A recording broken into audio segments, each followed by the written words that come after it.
Siapa sangka dalam kisah ini, seorang anak yatim piatu bernama Joko Kendil dengan tubuh gemuk dan pendek, layaknya sebuah kendi, mampu memenangkan hati seorang putri raja yang cantik jelita.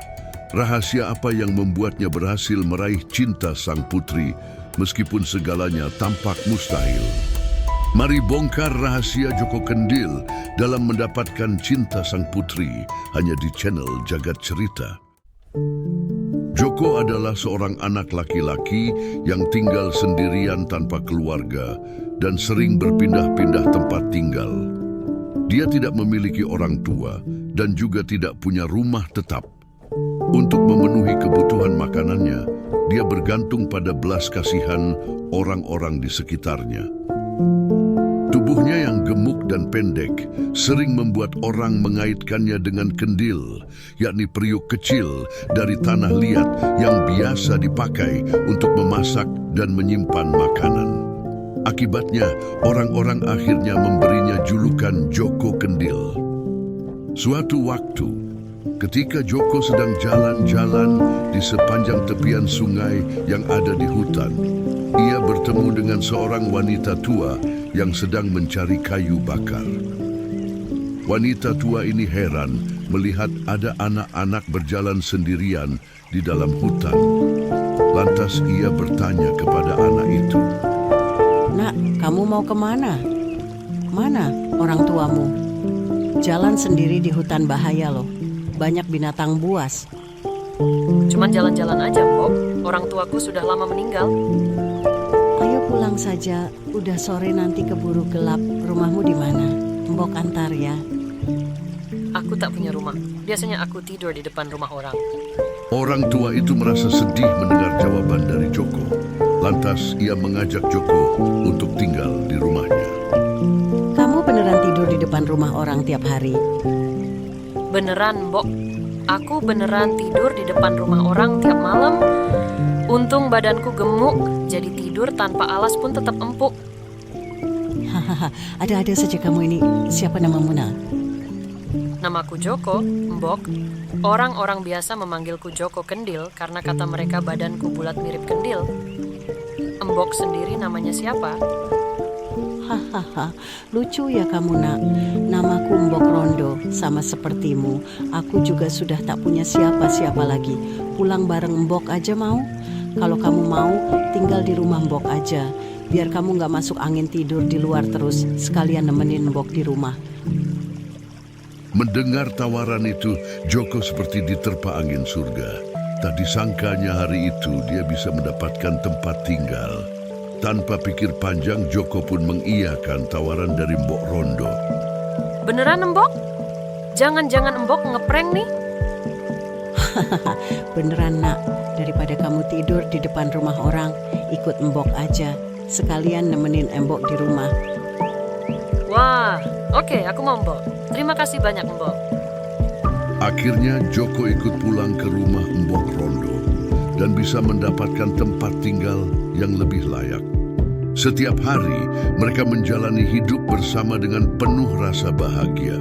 Seiring berjalannya waktu, hubungan antara Mbok Rondo dan Joko semakin erat, seolah Mbok Rondo menganggap Joko sebagai anak kandungnya sendiri.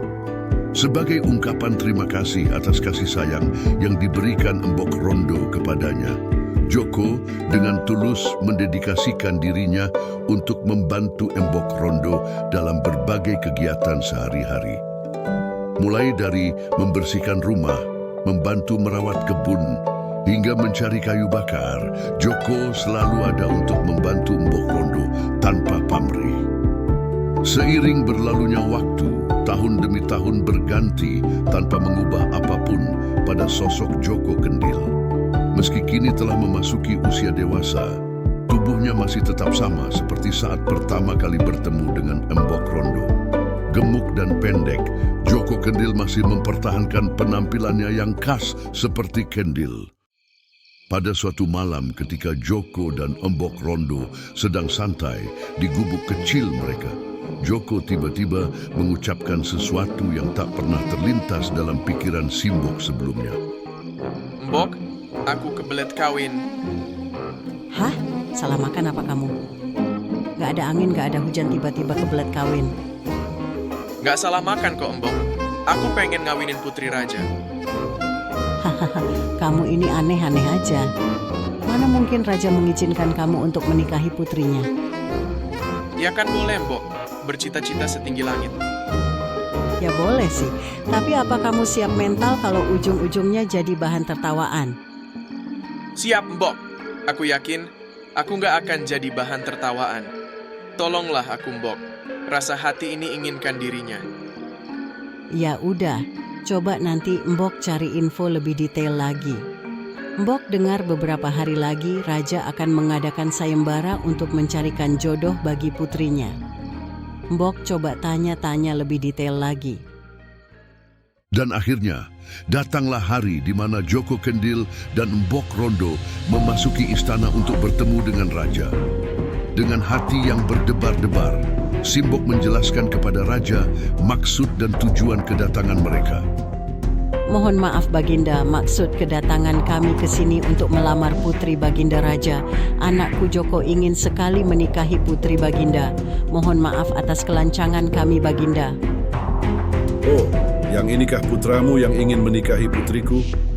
Haha, luar biasa keberanian putramu ini. Baik, akan kupanggilkan putriku. Ternyata, sang raja merupakan orang yang sangat bijaksana. Membuat Mbok Rondo merasa lega. Tak berapa lama kemudian, 3 putri yang amat cantik muncul di hadapan mereka. Sebelum kita melanjutkan cerita, bagi yang belum subscribe channel ini, silakan subscribe agar tidak ketinggalan kisah-kisah menarik dari jagat cerita. Tentunya jangan lupa juga untuk klik tombol like dan share dan berikan komentar Anda di kolom komentar. Dukungan dari kalian dalam bentuk apapun sangat berarti untuk perkembangan channel ini. Terima kasih atas support yang kalian berikan. Ketiga putri tersebut adalah putri raja yang bernama Mawar, Kandil, dan Melati. Mereka semua memiliki usia yang hampir sama dan sudah siap untuk menikah. Mbok Rondo bisa melihat dari ekspresi Joko yang sangat antusias dan kagum saat melihat ketiga putri itu. Anak-anakku, Simbok ini ingin menawarkan lamaran untuk salah satu dari kalian agar dinikahkan dengan anak laki-lakinya. Ayah tidak akan ikut campur, semua keputusan ada di tangan kalian. Ada yang bersedia menikah dengannya? Setelah mendengar pernyataan ayahnya, ketiga putri itu langsung memandang Joko Kendil dengan seksama.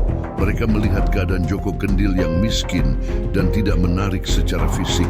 2 dari 3 putri raja itu tanpa berpikir panjang langsung menolak mentah-mentah, mengumpat dan menghina Joko. Astaga, Kak coba lihat pria itu. Ih, gendut begitu. Keteknya pasti bau. Oh, lihat saja dekil dan kotor begitu. Berdekatan dengannya pun membuatku mau muntah. Ayah, memangnya stok pangeran sudah habis ya? Hingga ayah akan menikahkan kami dengan lelaki bau gini. Tidak seperti kedua kakaknya, putri bungsu yang bernama Melati justru terlihat sedang mempertimbangkannya. Ayah, aku mau menikah dengannya. Aku suka pria yang gendut, dipeluk-peluk, dicubit-cubit rasanya gemas. Semua orang yang hadir di sana kaget bak tersambar petir mendengar jawaban dari Putri Melati.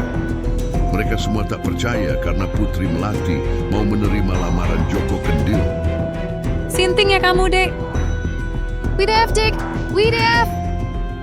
Merasa ragu dan takut kena prank, Joko pun memberanikan diri untuk menanyakan kepastian lamarannya kepada sang putri. Putri Melati, apa benar kamu mau menikah denganku? Ini bukan prank kan? Bukan prank, Mas Joko. Beneran aku mau menikah denganmu. Aku sungguh gemas melihatmu. Saat hari pernikahan tiba, Raja mengadakan pesta untuk merayakan pernikahan anaknya dengan Joko Kendil. Meskipun menantunya bukan dari keturunan darah biru, pesta itu tetap diadakan dengan sangat megah. Raja tetap mengundang tamu penting untuk hadir memeriahkan pesta tersebut. Setelah menikah, Joko dan Putri Melati menjalani kehidupan yang bahagia dan harmonis. Namun, di balik keharmonisan itu, Banyak orang-orang sekitar mereka, terutama Putri Mawar dan Putri Kantil, yang belum bisa menerima kenyataan tersebut. Mereka sering mencibir dan mengolok-olok pasangan baru tersebut. Hingga pada suatu saat, Putri Melati merasa sangat jengkel terhadap kedua kakaknya dan ia lampiaskan amarah itu dengan melempar kendil yang ada di kamarnya hingga pecah. Namun ajaibnya, tiba-tiba seorang pangeran tampan muncul di hadapannya. Pangeran tampan tersebut ternyata adalah Joko Kendil yang telah terbebas dari kutukannya saat kendil itu dipecahkan oleh wanita yang mencintainya dengan tulus tanpa memandang bentuk fisik. Demikian cerita dari kami, tim Jagat Cerita. Kami mohon untuk like, share, subscribe, nyalakan lonceng notifikasi, dan tinggalkan komentar Anda mengenai cerita ini di kolom komentar. Jika Anda ada cerita yang ingin kami bawakan, jangan ragu untuk mengirim email cerita Anda ke alamat email yang ada di kolom deskripsi. Terima kasih banyak telah menonton. Semoga Anda semua sehat, bahagia, dan banyak rezeki.